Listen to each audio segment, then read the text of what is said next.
So Angry Joe has released a statement regarding the allegations against him. I'm going to read them to you, and then we will discuss. Let's get into it. Skip it up and that up.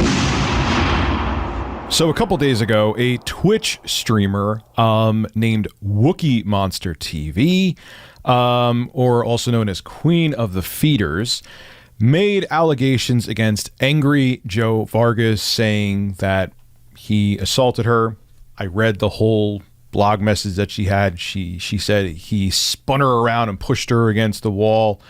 And there was a whole bunch of other stuff in there. I'll have, at the end cap of this video, I'll have the original video there. You could check it out.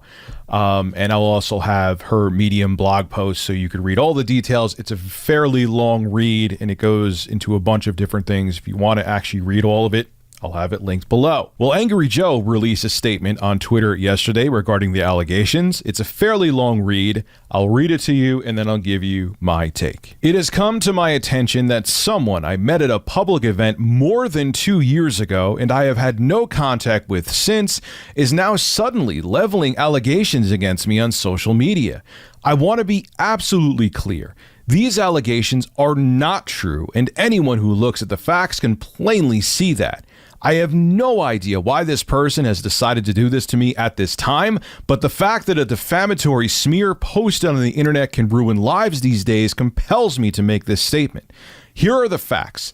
This person approached me and my colleagues at a Twitch party, introducing herself as a fellow content creator who was interested in hanging out and networking. We exchanged Twitter handles. She then DM'd me that same night at 2:16 a.m. asking to see me again. I agreed and invited her to my public panel the next day, then to a YouTube dinner meeting with account managers afterwards. She showed up to my panel with a male friend who was more than welcome to join us at any point throughout the rest of the day or night after the panel concluded. After my panel, we met up with my friend Other Joe. I referred to him as Little Joe yesterday, my apologies, and we traveled together to the hotel where she chose to wait while I showered and got ready for the dinner. At no point did anything improper happen. I never offered or suggested sex. At the meeting, I helped her network her channels with YouTube partner managers. After the dinner, my friends and I attended another party in a public place. She tagged along. At the party, she checked her bag/belongings. At no point did I ever take her phone or purse or deny her access to them. In fact, she posted photos to her Twitter of her with other people throughout the night.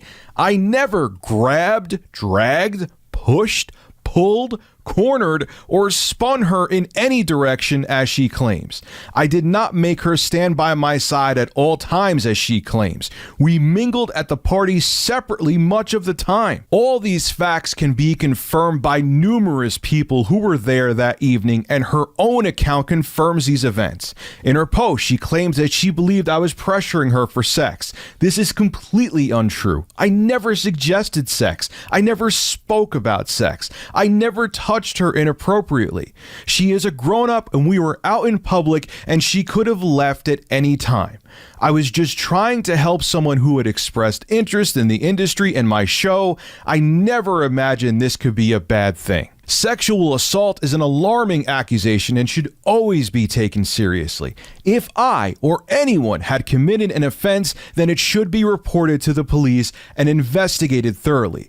I urge this person to do that if she believes an offense occurred so I can clear my name. However, instead of affording me due process, she decided to post false claims out of the blue more than 2 years later. The consequence is damage to not only my reputation, career, and brand, but also to those whom I employ, my friends, and my family, all because many people don't bother to examine the facts, only the salacious headline. This is now a serious legal matter. On the advice of my attorneys, all my future statements about this will be through the legal process. My lawyers are sending this person a cease and desist letter. Of course, she is free to express her opinions about me all she wants.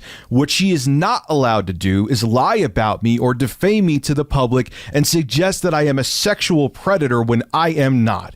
If her defamation continues, I will be forced to take further legal action. I have been in the public eye for 12 years now, and all of this frustrates me so much because fabricated and embellished stories like hers do a disservice to victims of sexual harassment and abuse. I want to thank those who resisted the temptation to rush to judgment and took the time to look at the facts. Thank you for your support. I just realized now I still have the IGN logo behind me.